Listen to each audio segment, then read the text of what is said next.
Good morning everyone. आज का topic sodium potassium pump जो एग्ज़ाम की दृष्टि से बहुत ही इम्पोर्टेंट है। ये क्वेश्चन 16 में 18 में बहुत बार क्वेश्चन आया हुआ है। सोडियम पोटेशियम पंप क्या होता है, सोडियम और पोटेशियम आयनों की जैव प्रणाली में क्या भूमिका होती है। देखो, सोडियम तत्व है वो मानव शरीर के लिए बहुत ही उपयोगी है, लेकिन इसकी मात्रा निश्चित होनी चाहिए। अगर इसकी मात्रा ज़्यादा हो जाएगी शरीर में, तो शरीर में इसकी मात्रा ज़्यादा होने पर हमारे पास में हाई ब्लड प्रेशर और हाइपरटेंशन, जो आपके पास में हाइपरटेंशन रोग है, वो उत्पन्न होने की संभावना बढ़ जाती है। सोडियम पोटेशियम क्या होती है?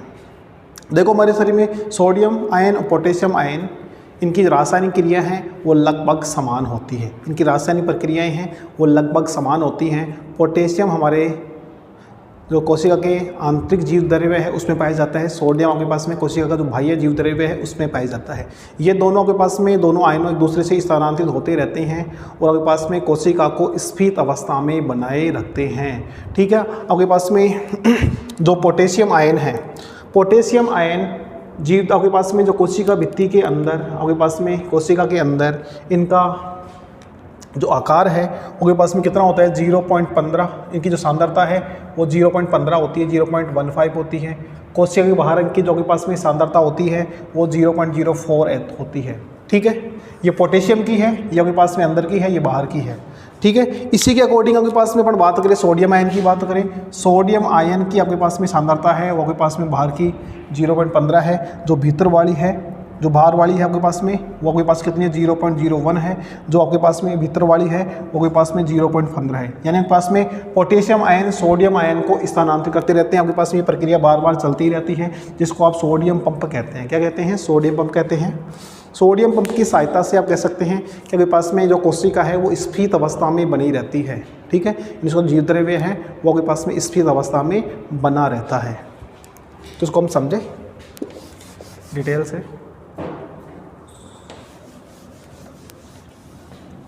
सबसे पहले है रासायनिक दृष्टि से, रासायनिक दृष्टि से K प्लस एवं Na plus ion, K plus एवं Na प्लस आयन समान होते हैं और कोशिका का जो जीव द्रव्य है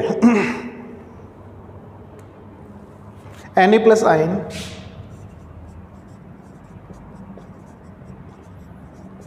कोशिकाओं के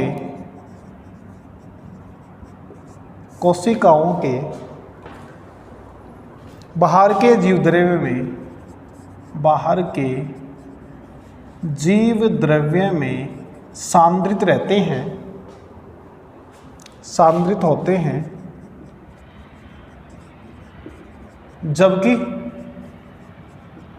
K प्लस आयन कोशिकाओं के भीतर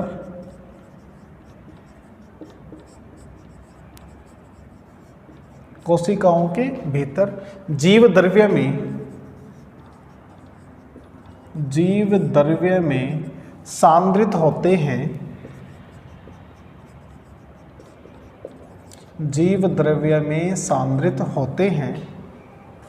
Na प्लस आयन कोशिका के बाहर के जीव द्रव्य में सांद्रित होते हैं, जबकि K प्लस आयन है वो भीतर के जीव द्रव्य में सांद्रित होते हैं। ठीक है,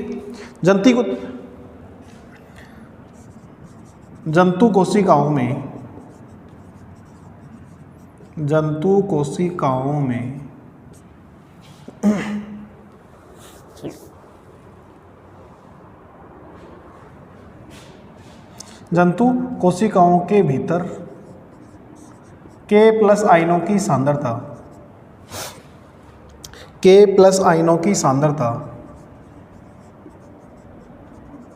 जंतु कोशिका के भीतर K प्लस आयनों की सांद्रता 0.15 m होती है, जबकि कोशिकाओं के बाहर कोशिकाओं के बाहर के प्लस आयनों की सांद्रता, के प्लस आयनों की सांद्रता 0.04 m होती है, 0.04 m होती है। जंतु कोशिकाओं के भीतर Na प्लस आयनों की सांद्रता, Na प्लस आयनों की सांद्रता, ये अपन पहले बाहर लिख दें। कोशिकाओं के बाहर Na प्लस आयनों की सांद्रता, Na प्लस आयनों की सांद्रता 0.01 m होती है, जबकि कोशिकाओं के भीतर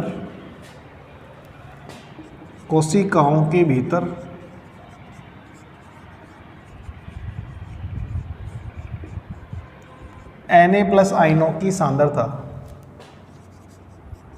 Na प्लस आयनों की सांद्रता,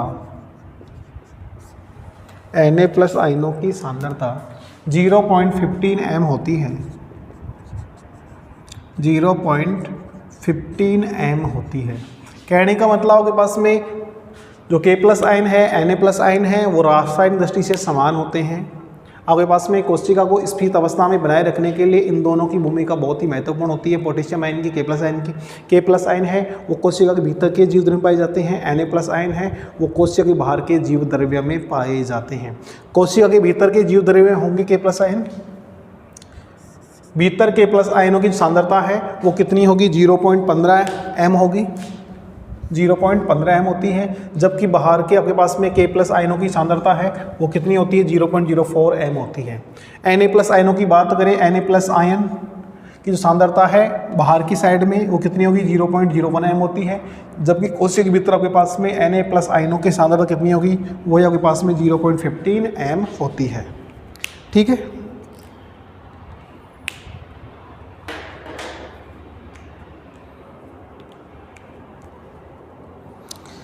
सांद्रता के अंतर को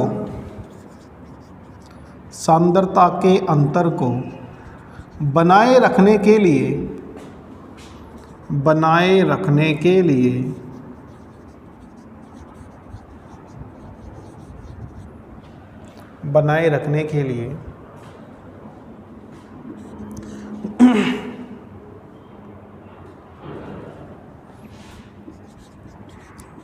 कोशिकाओं में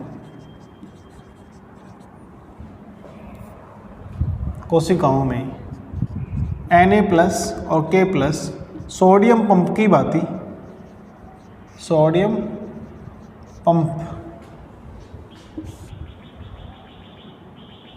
पंप की तरह कार्य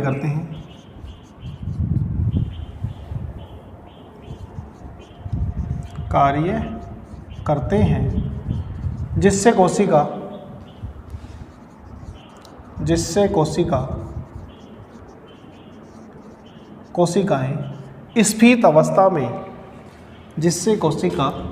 स्फीत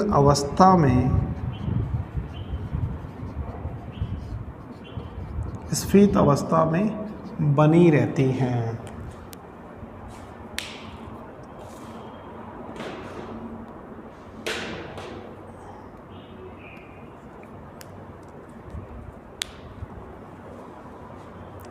यह पंप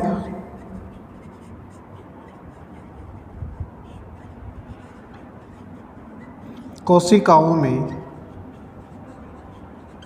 आंतरिक व बाह्य द्रव्य को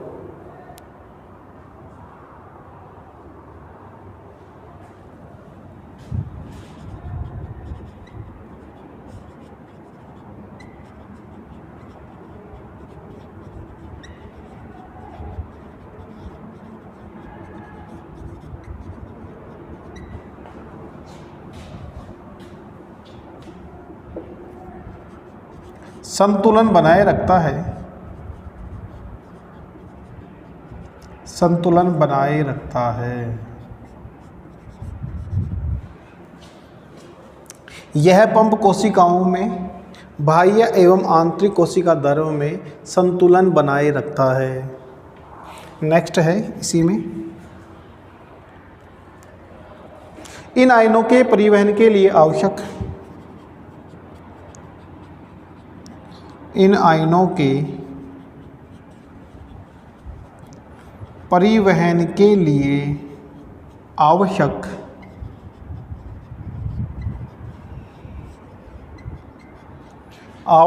एटीपी, आवश्यक ऊर्जा को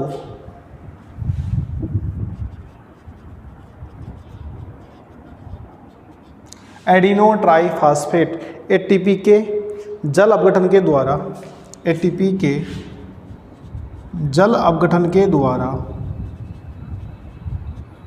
जल अपघटन के द्वारा प्राप्त किया जाता है, जल अपघटन द्वारा प्राप्त किया जाता है।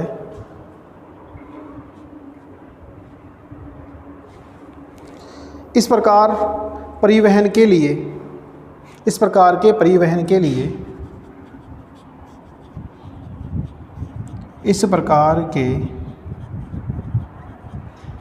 परिवहन के लिए, इस प्रकार के परिवहन के लिए मस्तिष्क एवं गुर्दे लगभग, परिवहन के लिए मस्तिष्क एवं लीवर, गुर्दे 70% एनर्जी, 70% ऊर्जा एटीपी से प्राप्त करते हैं, एटीपी से प्राप्त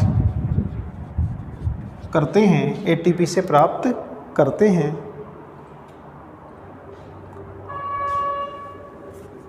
इसको समझो, ये आपके पास में एक को लिख लो। कुछ कोशिकाओं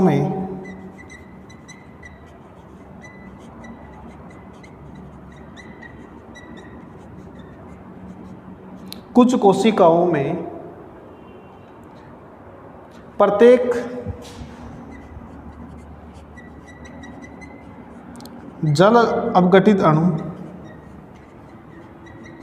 प्रत्येक जल अपघटित अणु 3 Na+ आयन, 3 Na+ आयनों को कोशिका के बाहर, कोशिकाओं के बाहर तथा 2 K+ व 1 H+ आयनों को कोशिकाओं के भीतर,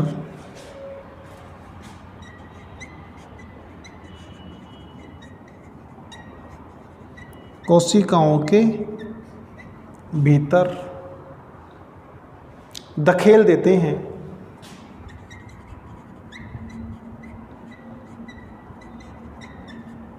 धकेल देते हैं। इसको नोट करो, फिर हम आगे देखते हैं।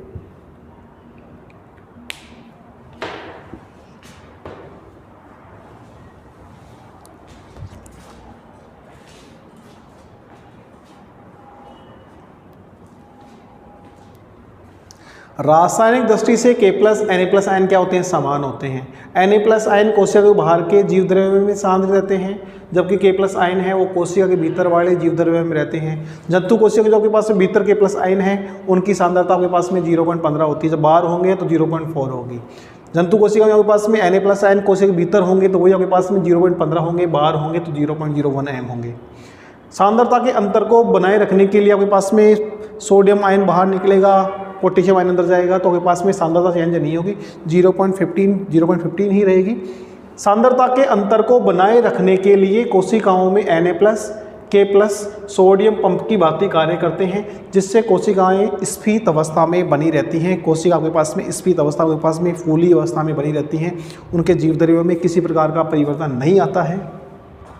यह पंप कोशिकाओं में बाह्य एवं आंतरिक कोशिका द्रव्य को संतुलित बनाए रखता है। आपके पास में इनको जो आपके पास में कोशिका द्रव्य है उसकी सांद्रता है उसको बैलेंस बनाए रखता है। इन आयनों के परिवहन के लिए जिस ऊर्जा की आवश्यकता होती है वो एटीपी के जल अपघटन के द्वारा प्राप्त की जाती है। यानी आपके पास में K+ आयन Na+ आयनों को स्थानांतरित करते हैं, या फिर आपके पास में Na+ आयन और K+ आयनों का जो स्थानांतरण है वहाँ उनके स्थानांतरण के लिए जो एनर्जी है वो कहाँ से प्राप्त की जाती है? एटीपी के जल अपघटन से। ठीक है, एटीपी के जल अपघटन से प्राप्त किया जाता है, एडिनो ट्राईफॉस्फेट के जल अपघटन से प्राप्त करते हैं। इस प्रकार के परिवहन के लिए मस्तिष्क व गुर्दे 70% ऊर्जा आपके पास में एटीपी के रूप में प्राप्त करते हैं। कुछ कोशिकाओं में प्रत्येक जल अपघटित अणु 3 Na+ आयनों को कोशिकाओं के बाहर और 2 K+ आयन 1 H+ आयनों को कोशिकाओं के भीतर धकेल देता है। जब आपके पास में ये प्रोसेस होती है, इस प्रोसेस में आपके पास में 3 Na+ आयन कोशिका से बाहर निकलते हैं, 2 K+ आयन 1 H+ आयन कोशिका के अंदर प्रवेश करता है। अब आपके पास में जो है सोडियम पंप है, सोडियम पंप है, उसकी मुख्य उपयोगिता क्या है, इसके कार्य क्या है, वो आपके पास में आगे देखते हैं कि आपके पास में कौन कौन से कार्यों में ये उत्तरदायी होता है।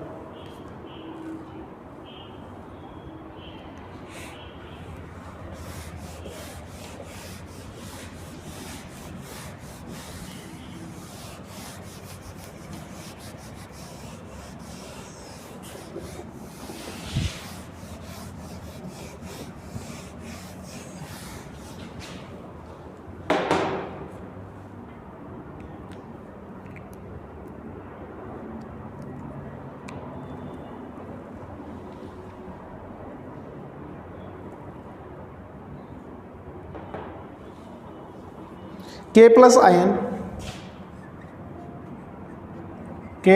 आयन नील हरित शैवाल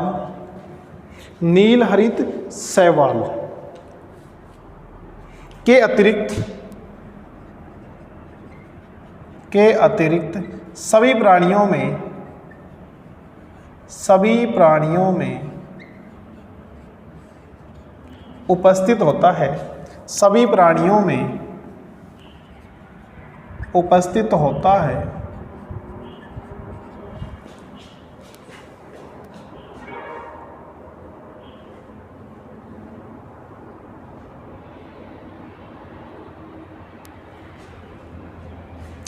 नेक्स्ट आपके पास में है Na+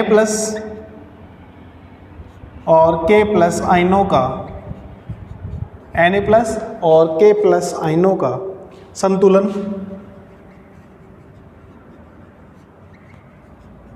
तंत्रिका कोशिका में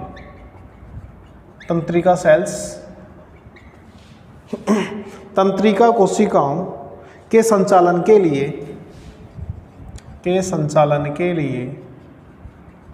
आवश्यक होता है।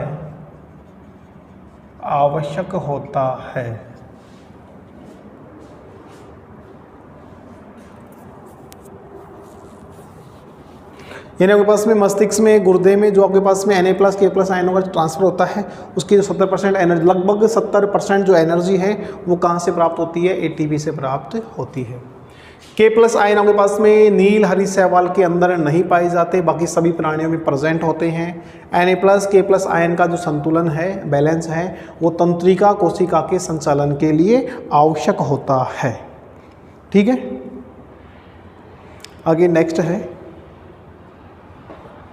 शरीर में प्रोटीन के जैव संश्लेषण में, शरीर में प्रोटीन के जैव संश्लेषण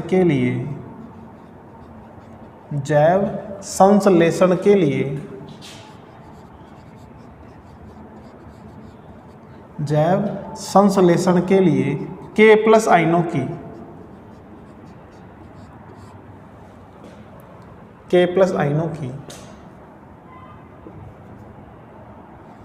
मुख्य भूमिका होती है।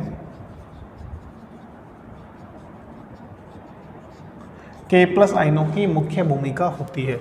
शरीर में प्रोटीन के जैव संश्लेषण के लिए K+ आयन बहुत ही उत्तरदायी होते हैं। ठीक है,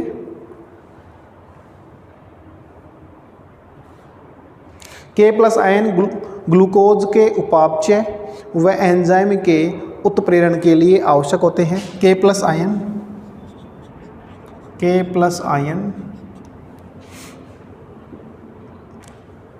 ग्लूकोज के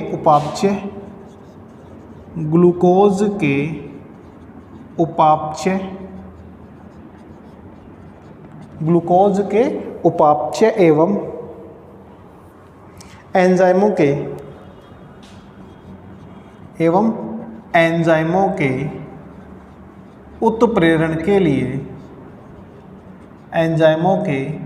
उत्प्रेरण के लिए आवश्यक होते हैं।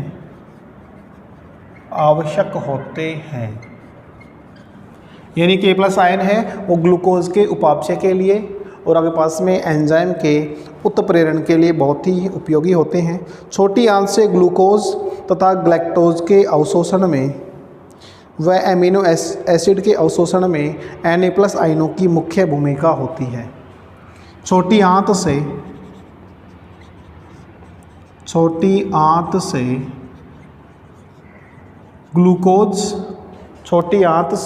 ग्लूकोज ग्लैक्टोज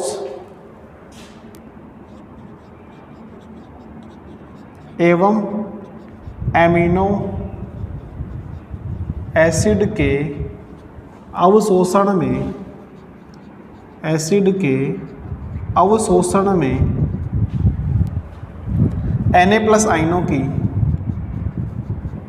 Na+ आयनों की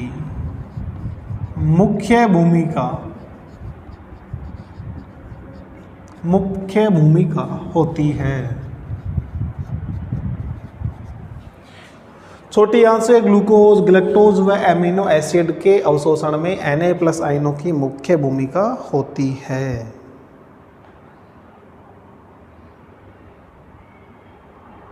Na+ आयन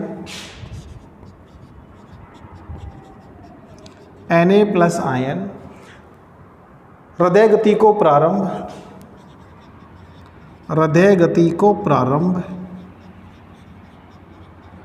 एवं नियंत्रित करने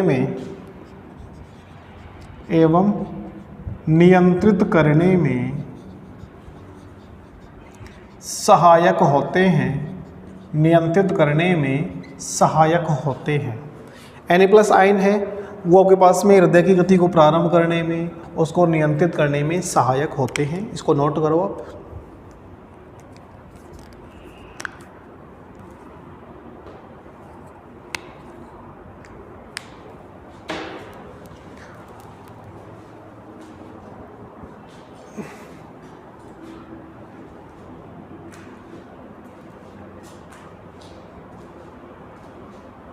सोडियम पोटेशियम पंप को हम एक बार दोबारा इसको समझ से देखो। K+ आयनों के पास में नील हरी शैवालों के अतिरिक्त सभी प्राणियों में प्रेजेंट होता है। यानी पास में नील हरी शैवालों में नहीं पाया जाता है। K+ आयन बाकी सभी में पाया जाता है। Na+ K+ आयनों का संतुलन तंत्रिका कोशिका के संचालन में आवश्यक होता है। शरीर में प्रोटीन के जैव संश्लेषण के लिए K+ आयनों की मुख्य भूमिका होती है। K+ आयन ग्लूकोज के उपापचय एवं एंजाइमों के उत्प्रेरण के लिए आवश्यक होते हैं। छोटी आंत से ग्लूकोज एवं ग्लैक्टोज एमिनो एसिड के अवशोषण में Na+ आयनों की मुख्य भूमिका होती है। यानी छोटी आंत से के पास में ग्लूकोज हो, ग्लैक्टोज हो या एमिनो एसिड हो, उनका अवशोषण कौन करता है? Na+ आयन करता है। Na+ आयन हृदय गति को प्रारंभ एवं नियंत्रित करने में सहायक होते हैं। अगर हमारे शरीर में Na+ आयनों की संख्या बढ़ जाए, हमारे शरीर में Na+ आयनों की संख्या में वृद्धि होने पर हमारे शरीर में सबसे पहला रोग कौन सा होगा? हाई ब्लड प्रेशर होगा। और दूसरा के पास में कौन सा होगा? हाइपरटेंशन, अति तनाव वाला। ठीक है। अब हम दोबारा देखें सोडियम पोटेशियम पंप क्या होता है। सोडियम पोटेशियम पंप है, उसकी मुख्य भूमिका ये होती है कि हमारे कोशिका का जो जीव द्रव्य है, आंतरिक जीव द्रव्य है, बाह्य जीव द्रव्य है, उसमें संतुलन बनाए रखते हैं। सोडियम आयन बाह्य जीव द्रव्य में पाए जाते हैं और जो आंतरिक जीव द्रव्य है उसमें पोटेशियम आयन पाए जाते हैं। दोनों का जो आकार है, दोनों की जो रासायनिक गुणधर्म है वो क्या होते हैं? लगभग समान होते हैं। ठीक है। आपके पास में जो पोटेशियम आयन क्या करते हैं? सोडियम आयनों को वहाँ से स्थानांतरित करते हैं, फिर आपके पास में जो आपके पास में प्रोसेस है वो लगातार चलती रहती है, जिसको हम सोडियम पंप का नाम देते हैं। इस प्रोसेस को करने के लिए जिस ऊर्जा की आवश्यकता होती है वह ऊर्जा हमें एटीपी के संश्लेषण के द्वारा प्राप्त होती है, ठीक है। और आपके पास में जो गुर्दा है, हमारे पास में हृदय है, उन दोनों के लिए हार्ट और जो आपके पास में गुर्दा है, उन दोनों के Na+ ओके आपके पास में सोडियम पंप के लिए जितनी ऊर्जा की आवश्यकता होती है उसकी 70% एनर्जी एटीपी के संश्लेषण के द्वारा प्राप्त होती है। एटीपी आपके पास में संश्लेषण की जो प्रोसेस होती है उसमें आपके पास में 3 Na+ आयन कोशिका से बाहर निकलते हैं, 2 K+ आयन और 1 H+ आयन उसमें क्या करता है, प्रवेश करता है, ठीक है। फिर आपके पास में K+ आयनों का अंदर जाना, Na+ आयनों का बाहर निकलना, जिससे हमारे पास में जो कोशिका है वो स्फीत अवस्था में बनी रहती है, ठीक है। ये आपके पास में सोडियम पंप की प्रोसेस हो गई। सोडियम पंप का मुख्य कार्य आपके पास में क्या होता है, जो सांद्रताएं हैं आपके पास में पोटेशियम की आंतरिक सांद्रता, पोटेशियम आपके पास में जीवद्रव्य के अंदर रहेगा, उसकी सांद्रता आपके पास कितनी रहेगी, 0.15 m होगी। जब आपके पास में पोटेशियम आयन आपके पास में जीवद्रव्य कोशिका के बाहर होगा तो आपके पास में 0.04 m होती है। जबकि Na+ आयन जब कोशिका के भीतर होता है उसकी सांद्रता 0.15 m होती है, जब वो बाहर होता है तो 0.01 m होती है। आपके पास में हर कंडीशन के अंदर, हर कंडीशन में आपके पास में कोशिका के जीवद्रव्य को बैलेंस बनाए रखने के लिए सोडियम पंप बहुत ही उपयोगी होता है। फिर आपके पास में आता है पोटेशियम आयन है, वो भी आपके पास में बहुत से कार्य उपयोगी होते हैं। सोडियम आयन है, उनका भी आपके पास में बहुत से दैनिक जीवन में उपयोगी होता है। जैसे हमारे पास में प्रोटीन संश्लेषण के लिए K+ आयन क्या होते हैं, बहुत ही उत्तरदायी होते हैं। इसके अलावा आपके पास में छोटी आंत से, जो आपके पास छोटी आंत है, छोटी आंत में आपके पास में ग्लूकोज, ग्लैक्टोज और एमिनो एसिड के अवशोषण के लिए Na+ आयन बहुत ही उत्तरदायी होता है। इनके अवशोषण के लिए Na+ आयन क्या होता है, बहुत ही उत्तरदायी होता है। इसी के साथ में आपके पास में हृदय की गति को प्रारंभ करने में, हृदय की गति को बैलेंस बनाए रखने के लिए, संतुलन बनाए रखने के लिए या नियंत्रित करने के लिए Na+ आयन बहुत ही उपयोगी होता है। अगर हमारे शरीर में Na+ आयन का बैलेंस बिगड़ जाएगा, हमारे शरीर में Na+ आयन की सांद्रता चेंज हो जाएगी, उस कंडीशन में हमारे शरीर में आपके पास में हार्ट वाली बीमारियां कह सकते हैं, या हाई ब्लड प्रेशर कह सकते हैं, या हम कह सकते हैं हाइपरटेंशन वाले रोग उत्पन्न हो जाते हैं। इसी के साथ में आपके पास में जो K+ आयन है, K+ आयन आपके पास में ग्लूकोज का उपापचय करने में बहुत ही उत्तरदायी होते हैं। इसी के साथ में आपके पास में ये दोनों सोडियम पोटेशियम पंप हैं, वो हर कंडीशन में कोशिका को स्फीत अवस्था में बनाए रखते हैं, फूली अवस्था में बनाए रखते हैं। नहीं तो आपके पास में सोडियम पोटेशियम नहीं हो तो आपके पास में कोशिका है वो स्फीत अवस्था में नहीं बनी रहेगी, ठीक है। इसको आप नोट करो।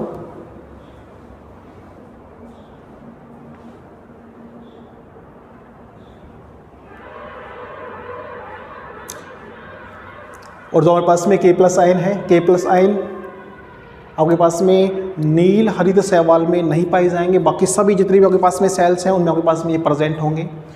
फिर आपके पास में सोडियम K+ आपके पास में सोडियम पंप है, वो तंत्रिका कोशिका के संचालन में आपके पास में क्या होता है, बहुत ही आवश्यक होता है।